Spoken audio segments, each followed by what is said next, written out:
Don Juan Miguel pues nació en Madrid, es presbítero, prelado de su santidad, prelado de honor, es doctorado en teología y en liturgia, diplomado en arte sacro, profesor actual en 3 universidades, escritor, ha estado de párroco en la iglesia de Santo Tomé, ha estado en la delegación de liturgia, bueno, también ha ocupado un puesto en la curia romana, ha estado de subsecretario en la Congregación para el Culto Divino y la Disciplina de los Sacramentos, y actualmente es el deán de la Catedral de Toledo. También es el asistente espiritual a nivel mundial de la Federación Mundial de Obras Eucarísticas de la Iglesia. Él fue ordenado por don Marcelo González, que es también capellán mozárabe, es capellán magistral de la Soberana Orden Militar y Hospitalaria de San Juan de Jerusalén, de Roda y de Malta, más conocida con la Orden de Malta, que es el que nos está escribiendo los temas de reflexión del año 2017 y los que va a escribir en el 2018. Luego tiene muchas otras actividades y colaboraciones en Radio Nacional de España, a las 6 de la mañana, le he escuchado en la COPE, le he escuchado en Radio María, en televisión también sale. Vamos a entrar en nuestro tema. Yo estoy convencido de que la adoración es lo que mueve el mundo.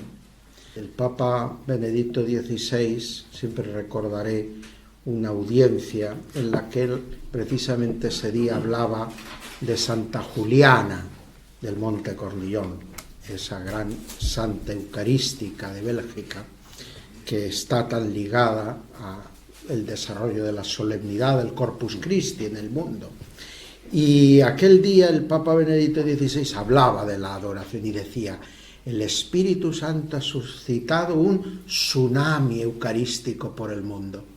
Y es verdad, estamos en una época muy convulsa, pero es también una época de gracia. Siempre que ha habido momentos difíciles en la historia de la Iglesia, Dios, a través de su Espíritu Santo, ha suscitado la respuesta adecuada al momento. Y en el momento histórico que vivimos, a pesar de todas las dificultades que ustedes día a día puedan encontrar, lo que es realidad es que en el mundo entero, a nivel de Iglesia, estamos viviendo un momento de floración de la adoración, donde la gente se siente llamada a adorar al Señor en la Eucaristía. Pues, ¿por qué la adoración es tan importante en este momento? ¿Por qué el Espíritu Santo la está suscitando de esta manera en el corazón de tantos millones de fieles cristianos por todo el mundo? Pues porque en el momento histórico que estamos viviendo se pretende negar el orden de la creación. La gran amenaza que se está cerniendo sobre la humanidad es que se rechaza la creación, se rechaza a Dios de una manera absoluta y por lo tanto se niega que Él sea el creador y que la creación tenga un orden. Todo depende absolutamente de la voluntad gratuita y caprichosa de los seres humanos. Por eso, cuando a veces decimos, pero si es que esto va contra el sentido común, esto va contra la razón, contra la naturaleza, te dicen, no existe nada de eso que usted me está diciendo. Ni hay naturaleza, ni hay orden, ni hay razón. Lo único que hay es la voluntad de los seres humanos. Eso es diabólico, porque eso está íntimamente relacionado con el non serviam de Satanás. Y la respuesta es la adoración. Porque en la adoración lo primero que se reconoce es que Dios es Dios y nosotros somos sus criaturas. Y cuando el ser humano se pone a adorar, automáticamente es como cuando tienes una balanza y el fiel se coloca en su lugar, no está descompensado. Ahora la balanza se equilibra, ya dice la verdad la balanza. Y cuando el ser humano se pone a adorar, está reconociendo que solo Dios es Dios y que nosotros somos sus criaturas. Eso recompone todo el organigrama del universo, porque hace que también el ser humano se ponga en su sitio de cara a sus hermanos y se ponga en su sitio con respecto a la naturaleza, cuando por el contrario el ser humano da la espalda a Dios y no acepta a Dios, y no acepta a Dios como creador, y no acepta que haya un orden puesto por el creador en la naturaleza y en el universo, el hombre interiormente está como descoyuntado, y en las relaciones con sus semejantes también se introduce un desorden absoluto. No hay una regla, no hay una pauta. Intentan salvarlo pues con eso, decir, sí, bueno, ahí nos ponemos de acuerdo, nos convenimos en unas normas para poder estar viviendo unos junto a otros, pero eso se hace frágil, quebradizo, como lo vemos hoy en día. Y luego con respecto a la naturaleza pasa lo mismo. Se habla mucho de ecología, pero estamos viviendo la época en la que junto a esa preocupación por la conservación de la naturaleza y la multiplicación de leyes que intentan decir que estamos muy preocupados por la naturaleza, mientras no se reconozca al Creador, no habrá respeto verdadero de la naturaleza. El principio primero de la ecología, es decir, del respeto de la creación, es aceptar que hay un creador y que ese creador es el que ha puesto las leyes de la naturaleza, y que nosotros como hombres, como seres humanos, lo primero que tenemos que hacer es acatar al creador, adorar al creador. Pues bien, este es el drama del momento presente, esta es la lucha del momento presente, y por eso la gran respuesta de los hombres de fe es la adoración. Lo más importante y urgente es adorar. Luego, de ahí, el Espíritu suscitará todo lo demás. Vamos, por eso, a tratar de reflexionar ahora un poco sobre adoración, y adoración nocturna, en el caso del carisma que ustedes viven, y doctrina social de la Iglesia. Sí da los principios morales que deben regir toda actividad social que quiera respetar el orden de la creación de Dios y el orden moral cristiano. Cuando nuestro Señor instituye la Eucaristía en la última cena, dirá esas palabras que repetimos en cada misa: haced esto en conmemoración mía. Hacer esto es mucho más, porque es hacer también lo que eso realmente significa y contiene. Por eso va unido el hacer esto al en conmemoración mía. Porque lo que Jesús nos está pidiendo es que reproduzcamos lo que Él hizo. Lo que Él hizo, que es la obra de la salvación del mundo. Lo que Él hizo, que es su misterio de pasión, muerte y resurrección. Lo que Él hizo, que es el perdón de los pecados de los hombres y el ponerles la posibilidad en las manos de dar gloria y alabanza a Dios.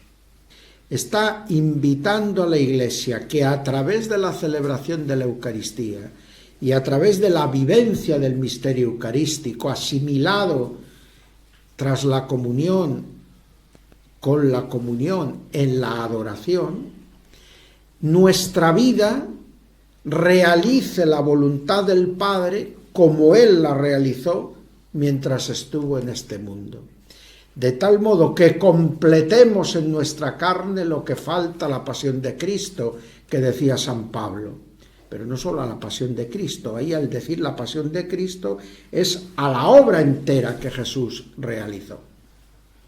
La conmemoración de la que ahí se habla, haced esto en conmemoración mía, esto es el memorial de Cristo. ¿Qué quiere decir? Es la presencia viva de Cristo. Eso es lo que significa memorial. Eso es lo que queremos decir cuando decimos en conmemoración mía. Es hacer el memorial, que es hacer realmente presente a Cristo. El Cristo que se hace presente en la Eucaristía va mucho más allá de lo que sería una imagen de Cristo, una presencia simbólica de Cristo. Es el Cristo que vive, el Cristo que padeció y murió, el Cristo que antes predicó y realizó milagros y manifestó el amor de Dios a los hombres, el Cristo que ahora, glorioso en el cielo, muestra constantemente al Padre sus sagradas llagas, porque está, como decimos en los prefacios de Pascua, muerto una vez, ya no vuelve a morir, inmolado, vive para siempre, intercediendo por nosotros. Y es a ese Cristo que está ahí vivo, operante, realizando la salvación del mundo, haciendo que converjan todas las energías de la historia de la salvación en cada momento de nuestra historia, para que nosotros podamos integrarnos en esa historia de salvación que Dios realiza con el género humano. Por eso es tan importante en la Eucaristía participar en la Eucaristía, tomar parte de la Eucaristía, es decir, injertarnos a través de la Eucaristía en ese Cristo al que fuimos ya asociados desde nuestro bautismo. La Eucaristía viene a llevar a plenitud, a desarrollar en plenitud las gracias de unión con Cristo que desde el bautismo y la confirmación se establecieron en nuestra vida. Es la presencia viva de Cristo y de todo su obrar salvífico, es la presencia viva de todo el obrar salvífico de Dios en la historia de la salvación, lo que se hace presente en la Eucaristía y lo que se nos da a participar. Por eso, a través de la Eucaristía, nosotros nos hacemos lo que comemos, es decir, nos vamos cristificando, nos vamos divinizando, y eso tiene unas consecuencias inmediatas de cara a nuestra vida personal, a nuestra propia santificación, pero tiene unas consecuencias que no se agotan en lo que es nuestra vida personal, sino que van a todo ese ámbito de lo que es nuestra relación humana, nuestro ambiente familiar, nuestro ambiente social de relaciones de trabajo, de amistad, de ocio, a nuestra actividad social y política como miembros de una sociedad, de una polis, donde tenemos necesariamente que intervenir y aportar nuestras colaboraciones, nuestros granitos de arena y nuestras decisiones si estamos en una sociedad más o menos democrática. Por lo tanto, el Papa Benedicto XVI, en su Sacramentum Caritatis, hablaba de que la Eucaristía es como la fusión nuclear del orden espiritual. Es decir, la Eucaristía como sacramento contiene una energía que nosotros no podemos imaginar. Es algo que nosotros no podemos controlar, limitar, que puede y tiene una capacidad para transformarnos totalmente y para transformar el mundo totalmente. Lo que ocurre es que esa fuerza inconmensurable del amor de Dios que está ahí contenida en esa Eucaristía que es memorial de Cristo, espera para su realización nuestra cooperación. Dios quiere que nosotros intervengamos en esta realización de su proyecto de amor y de salvación en el mundo. Por eso nos dice, haced esto en memoria mía, para que hagamos la Eucaristía, participemos en ella y a través de la participación verdaderamente plena y fructuosa en ella, ella pueda desplegar en nosotros toda su energía, toda su fuerza. Muchas veces no terminamos ni de imaginar lo que es una Eucaristía, lo que es la Eucaristía, lo que es el amor de Dios manifestado en Cristo y que está ahí presente en la Eucaristía. Ese amor de Dios inconmensurable, ese amor redentor, ese amor que tiene capacidad para perdonar los pecados del mundo entero, para sembrar en el corazón de todos los hombres el bien y la verdad, porque Dios quiere que todos los hombres se salven y lleguen al pleno conocimiento de la verdad. Y toda esa fuerza del querer de Dios está en la Eucaristía, para difundirse al mundo a través de las almas eucarísticas, a través de los fieles cristianos, que sean verdaderos y que han de ser todos, por lo tanto, almas eucarísticas, hombres y mujeres eucarísticos, a través de la participación de la Eucaristía, a través de la adoración de la Eucaristía. Porque es tan grande este misterio, ahora se comprende, que en la sola celebración no somos capaces de asimilar todo esto. Por eso nos hacen falta muchas horas de estarnos junto al Señor sacramentado, haciendo que esta realidad que está en la Eucaristía contenida, con nuestra entrega, que esto es la adoración, nuestro ponernos como criaturas en las manos del Creador para que haga con nosotros según su voluntad, la Eucaristía pueda transformarnos y a través nuestro transformarlo todo, el mundo entero. Esta es la vocación de los fieles laicos, de todos los bautizados. Este es el sacerdocio universal, que es intercesión en favor de toda la humanidad e instauración de todas las cosas, de todo, en Cristo. ¿Y cómo íbamos a hacer esto nosotros sin la Eucaristía? ¿Cómo íbamos a hacer nosotros esto sin que el Señor se diera a nosotros constantemente, como lo hace en la Eucaristía? Por eso, enseguida se ve que la primera comunidad cristiana que hizo maravillas en este campo, un grupo pequeñito de hombres, y no precisamente los más preparados o dotados humanamente, en el margen de escasamente 70 años, difundieron la enseñanza de Jesús por todo el mundo entonces conocido y consiguieron esa catarata de conversiones. Esto humanamente es inexplicable. Pero ahí estaba la acción de Dios. No estaban solos. Yo estaré con vosotros todos los días hasta el fin del mundo. Y aquella pequeña comunidad se lo creyó. ¿Y aquella pequeña comunidad de qué vivía? Pues en el capítulo 2 del libro de los Hechos, cuando se presenta esta comunidad, se dice que viven asiduos a la enseñanza de los apóstoles, viviendo la comunión fraterna, perseverando en la fracción del pan, en la Eucaristía y en las oraciones. ¿De dónde sacaban la fuerza para renunciar a lo propio y ponerlo todo en común, de modo que ya no hubiera entre ellos ninguno que pasara necesidad? Esto son frases del libro de los Hechos de los Apóstoles.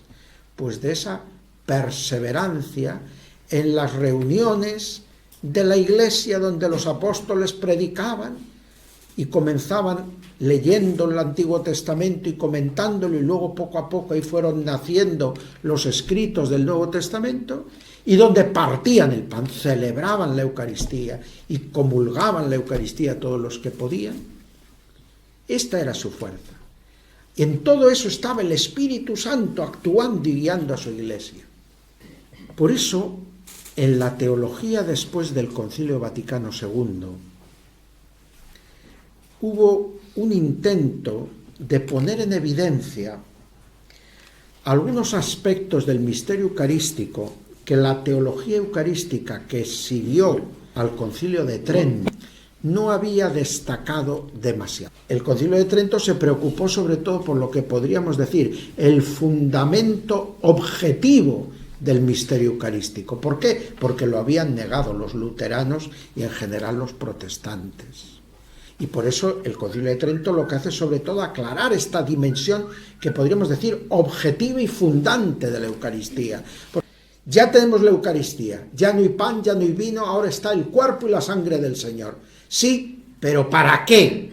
Está para nosotros, es decir, está para cambiarnos a nosotros, para convertirnos también a nosotros en cuerpo de Cristo, que nosotros le dejemos a Él ser en nosotros. Vivo yo, pero ya no vivo yo, es Cristo que vive en mí, dice San Pablo. Eso. Pues esa dimensión está un poquito olvidada. Ahí está todo lo que se llamó y dio ocasión a una grande polémica teológica en los años 1970, en torno a, que era la teoría de la transignificación, que la Eucaristía cambiaba de significado. Lo que antes significaba pan y vino, ahora el cuerpo y la sangre significaba el cuerpo y la sangre del Señor. Si tú eso lo tomas como contraposición a la objetividad de la transformación real del pan y el vino en el cuerpo y la sangre del Señor, estás haciendo una herejía. Pero había algo que sí era cierto en esa intención de aquellos teólogos, y era que la objetividad de la transformación del pan y el vino en el cuerpo y la sangre del Señor reclama por nosotros una actitud de fe que nos haga verdaderamente recibir ese pan y ese vino de la comunión eucarística como quien recibe de verdad a Jesucristo entero. Y esto reclama en nosotros eso de una actitud interior, de fe. Pero una vez que ha cambiado la realidad, también es necesario que cambie para mí su significado. Dejarnos transformar en lo que hemos comido. Junto a esto, también había otra dimensión de la Eucaristía que de alguna manera había quedado un poco eclipsada. La Eucaristía no solo está llamada a transformar a cada uno, a través de esa transformación nuestra, quiere transformar el mundo entero. Porque nosotros fuimos creados para ser reyes de la creación. Nuestros primeros padres fracasaron con su pecado en esto y nosotros fracasamos cada vez que pecamos. Pero Cristo nos ha ofrecido la oportunidad de poder salir de ese pecado y poder restaurar nuestra relación con Él plenamente. Porque Él quiere que realicemos ese trabajo con Él.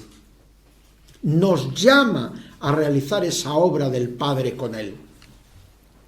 Que llevemos la creación a su plenitud. Es lo que San Pablo describe con esa expresión que él llama la recapitulación. Que todos nos entreguemos a Cristo. Y con nuestra entrega a Cristo entregamos todas nuestras cosas, todas las realidades del mundo. Y entonces Cristo se entrega al Padre y Dios lo es todo en todos. Ese es el objetivo. Por lo tanto, la Eucaristía necesariamente tiene una dimensión social. La Eucaristía no solo me transforma y me santifica a mí, tiene que santificar y transformar mi familia, mi trabajo, mi ocio, las realidades políticas y sociales del ser humano. Todo lo humano lo tiene que transformar a través de nosotros, a través de nuestro ejercicio del sacerdocio común. Y esto también lo intentaron poner en evidencia los teólogos de esos años posconciliares. Y ahí nació otro término, transsocialización. La Eucaristía no solo se transustancia, el pan y el vino, no solo se transignifica en cuanto que cambia de sentido para nosotros, sino que está también llamada a transformar la sociedad. Cuando yo estoy transformando por las palabras de Cristo el pan y el vino en el cuerpo y la sangre del Señor, también estoy orientando esa energía de la voluntad del Dios creador y redentor a la renovación del cosmos entero, del mundo entero, de todas las realidades humanas y de todo lo que nos rodea. Si el mundo lo tuviéramos que salvar y transformar por lo listos que nosotros somos y por lo fuertes que somos cuando nos ponemos de acuerdo y nos ponemos a trabajar, seríamos tan ilusos como cualquier ideología política de las que están al uso. Se creen que van a transformar el mundo. Claro, por eso, revolución tras revolución, ideología tras ideología, todas han prometido un hombre nuevo, un mundo nuevo. Y lo único que nos han ofrecido son muchas desgracias nuevas, por desgracia, por calamidad. Porque la soberbia del hombre lleva eso como consecuencia. Solo desde la fe profunda en la transformación del pan y el vino en el cuerpo y la sangre del Señor, solo desde la fe en que si yo acepto con humildad esta presencia de Cristo en mi vida para que me transforme completamente en lo que como y bebo, solo así habrá la fuerza en la Iglesia para poder transformar también las realidades del mundo. La fuerza de Cristo con su Iglesia es infinita. Nos permite poderlo todo. Por eso siempre hay persecución contra la Iglesia en todas las épocas. Pero ahí está la fuerza de Dios, que está en la Eucaristía. Y que nosotros, hombres y mujeres eucarísticos, tenemos que dejar que transforme nuestra existencia y a través de nuestra acción totalmente entregada a la acción de Dios, transforme el mundo entero. Y la verificación de esto se ha dado en todas las épocas. Voy a poner algunos ejemplos solo así sacados de los que más conocemos y que han sido en España figuras muy destacadas. Quiero hablar en primer lugar una palabra sobre doña Teresa Enríquez, la loca del sacramento. Cuando uno se mete en la vida de doña Teresa, uno se da cuenta que a pesar de las limitaciones de la teología de la época y de la formación que ella había recibido, pero claro, es un corazón de fe que se entrega, que vive de la Eucaristía. Y eso la sirvió a ella para vivir una vida ejemplar y santa, pero también para hacer una revolución en su ambiente. No solo la permite esto difundir la devoción a la Eucaristía por todas partes y hacer que se vele por la correcta reserva y custodia de la Eucaristía en todas partes, con la fundación de las hermandades sacramentales, primero en Roma, en la Minerva, y luego en Torrijos, y a través de la de Torrijos ya por toda España y luego por América y el resto del mundo. Esta mujer llama la atención poderosamente por su acción social. Cuando uno ve el testamento de doña Teresa, se da cuenta no solo de su gran preocupación por los pobres, sino de podríamos decir, lo moderno de su manera de preocuparse por los pobres. Fundación de escuelas, dotación de dotes para las niñas pobres para que no tengan que entregarse a la mala vida o queden abandonadas y perdidas. Reparto de tierras proporcionales a las familias de los campesinos para que cada familia tenga tierra suficiente para poderse autoabastecer y vivir dignamente. Todo esto no lo genera la genialidad de una idea humana, sino la fuerza de la caridad cristiana, de la moral cristiana que tiene la caridad por fundamento y principio inspirador principal, que luego se extiende a todo, a todas las dimensiones de la vida. Es una mujer de la época de los reyes católicos y está dando soluciones que hoy los gobiernos contemporáneos nuestros buscan tratar de sacar adelante para la promoción social de la gente. Luego, esa inspiración para hacer el bien y para transformar en un orden de justicia las relaciones entre los hombres, viviendo verdaderamente como prójimos de todos los que le rodean, eso brota de la Eucaristía, brota de esa fuerza de la Eucaristía destinada a transformarlo todo. Es curioso también que cuando nace en Roma la adoración nocturna, 107 años antes de nuestro momento actual. ¿Qué pasaba entonces en Roma? Las tropas de Napoleón habían entrado y conquistado los estados pontificios. Al Papa Pío VII se lo había secuestrado Napoleón y se lo había llevado a Francia. Pero es que al cardenal secretario de Estado lo habían metido en la cárcel.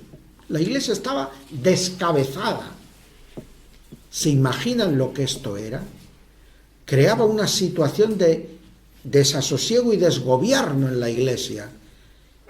Y en ese momento de gran inquietud en Roma, de turbación, cuando las ideas revolucionarias que difundían las tropas de Napoleón están corriendo por todas partes, cuando se está proponiendo la creación de una república en Italia anticristiana, como eran las ideas de la Revolución Francesa, en ese momento nace en Roma la adoración nocturna. Un grupo de hombres laicos por la noche deciden irse a rezar a una iglesia, Santa María en Vía Lata, en el Corso, en el centro de Roma. Y allí comienzan la adoración por las noches. Ni siquiera la dieron un nombre, pero era la necesidad que tenían aquellos hombres, muchos influyentes en la sociedad romana de aquella época, pero ellos, hombres de fe, se sentían impotentes para poder dar una solución a aquellos problemas de la Iglesia y de la sociedad. Y entonces el Espíritu Santo les lleva a la fuente de la fuerza de la Iglesia, les lleva a la Eucaristía, a vivir la Eucaristía en la misa y luego en la comunión y luego en una adoración que se prolongaba a lo largo de las horas de la noche. Cuando en España don Luis de Trelles pone en marcha también la adoración nocturna, pensemos los momentos complicados de las guerras carlistas. Y se ha estudiado abundantísimamente pues toda la iniciativa de don Luis de Trelles en el campo social y en el campo político. Pero no porque era un hombre político, sino porque su vida eucarística le llevaba a tener que llegar a todas las dimensiones del ser humano, y especialmente aquellas donde con el proceso de secularización y descristianización se estaba de alguna manera minando más el proyecto de Dios sobre el hombre, sobre el ser humano, sobre la sociedad. El verdadero adorador, el que se pone de verdad en la presencia de Dios, el verdaderamente hombre o mujer eucarístico, no se puede desentender. Al contrario, es que desde la Eucaristía le brota la fuerza y la iniciativa para saber lo que tiene que hacer en su vida y en todas las dimensiones de su existencia humana. Cuando en el centro de Europa, sobre todo en Francia y Bélgica, se desarrolla en el siglo XIX todo el movimiento de la adoración nocturna, adoración prolongada, adoración perpetua, congresos eucarísticos, todo esto nace en ese momento. ¿Qué es lo que estaba pasando en Europa en el siglo XIX? Que las consecuencias de la Revolución Francesa y de la Ilustración se estaban imponiendo en todos los países de Europa, sobre todo con las leyes anticlericales, en el fondo, leyes laicistas y anticristianas, que tenían por objeto arrancar del corazón de los hombres la idea de Dios y el pensamiento moral cristiano. Y en ese contexto, con leyes que privaban de libertad a la Iglesia, que le impedían tener colegios, que disolvían las órdenes religiosas, que confiscaban los bienes de la Iglesia, en ese contexto es cuando empieza a suscitarse todo este, podríamos decir, florecer de asociaciones y de iniciativas que brotan de la Eucaristía y que tienen como rasgo común que quieren asimilar la gracia de la Eucaristía dedicando un tiempo prolongado a la adoración de la Eucaristía. La obra de los congresos eucarísticos se concibe como la presencia visible de la Iglesia en medio de una sociedad que se quiere poner de espaldas a Dios. Y los cristianos quieren decir que ellos son muchos y no están de acuerdo con eso, porque es un mal para la sociedad entera. Era una manera reivindicativa, podríamos decir casi de manifestación en la calle de nuestra fe. Pero era también un recordatorio a una sociedad que estaba apostatando de su fe, porque era una sociedad que había sido cristiana, de que eso era una aberración. Y los que creían en Dios se veían y se sentían impulsados a realizar actos públicos de adoración, a hacer presente al Señor en la Eucaristía en las calles, esas mismas calles que eran objeto de las revueltas callejeras, de las revoluciones, de las barricadas de los revolucionarios, tenían que llenarse de adoradores de la Eucaristía, que sembraban amor, perdón y que invitaban a la conversión, poniéndose públicamente a adorar.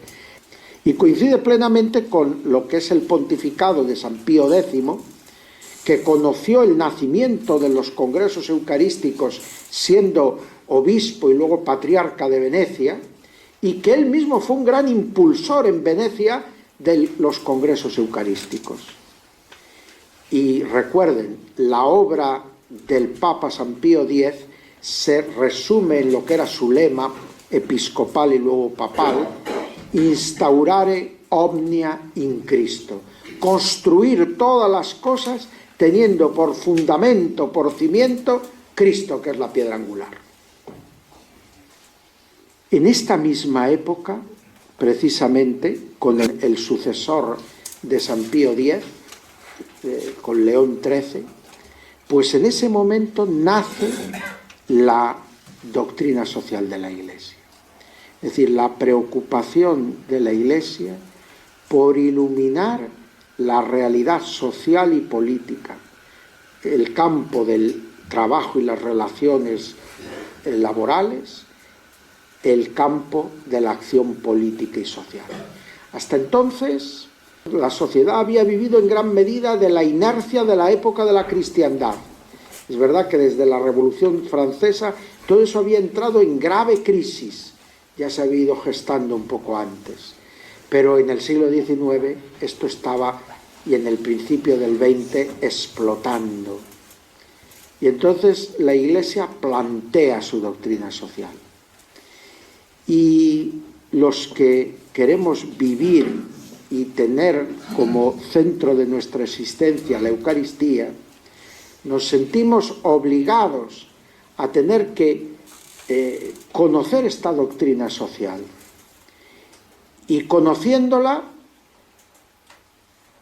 acudir a la Eucaristía para pedir la luz y la fuerza para poder ser coherentes según esta doctrina en todas las dimensiones de nuestra vida, también en lo social y en lo político. Y por lo tanto la doctrina social es algo que tiene que brotar de nosotros como una necesidad de nuestro vivir eucarístico. El compendio de la doctrina social de la Iglesia, este libro que nos ofreció el Pontificio Consejo, Justicia y Paz en tiempos del Papa San Juan Pablo II, pues es como el catecismo social de la Iglesia del Vaticano II, de la Iglesia actual. Es como el alimento que nos ayuda a canalizar esas inspiraciones y esas fuerzas que de nuestra participación en la Eucaristía, que de nuestra adoración eucarística necesariamente han de brotar. Todo parte en la doctrina social de la Iglesia del reconocimiento del don de Dios, de lo mucho que Dios nos ama. O sea, para hablar de doctrina social de la Iglesia, lo primero es reconocer lo que Dios ha hecho por nosotros, lo mucho que nos ama el Señor. De ese reconocimiento del amor de Dios por todos nosotros, brota nuestra espontánea, podríamos decir, una vez que se ha aceptado esto primero, necesidad de amar al prójimo y de interesarnos por todos los seres humanos y sus necesidades. El centro de la doctrina social de la Iglesia es la persona humana, la dignidad del ser humano, creado a imagen y semejanza del Creador. El respeto por la persona humana, por su libertad, por su dignidad, por su integridad. De ahí vienen todas las exigencias de sus derechos sociales, de sus derechos políticos, de todas las dimensiones que podamos considerar. Y en el fondo de sus derechos a la libertad religiosa y de, claro, algo más primario todavía si cabe, a la vida, desde su concepción hasta su fin. Y luego vendrán lo que se llaman los principios fundamentales de la doctrina social de la Iglesia, es decir, los grandes ejes morales de la moral cristiana que han de orientar esa acción política y social de los cristianos. Pero quisiera terminar invitándoos a comprender que precisamente porque sois hombres y mujeres eucarísticos, no os podéis desentender porque Dios cuenta con vosotros de la transformación según la voluntad de Dios de todas las realidades humanas. Y que esto que parece que supera nuestras fuerzas, evidentemente las supera, se hace realidad precisamente en la medida que seamos capaces de eucaristizar nuestras vidas, de hacernos verdaderamente hombres y mujeres eucarísticos. Gracias.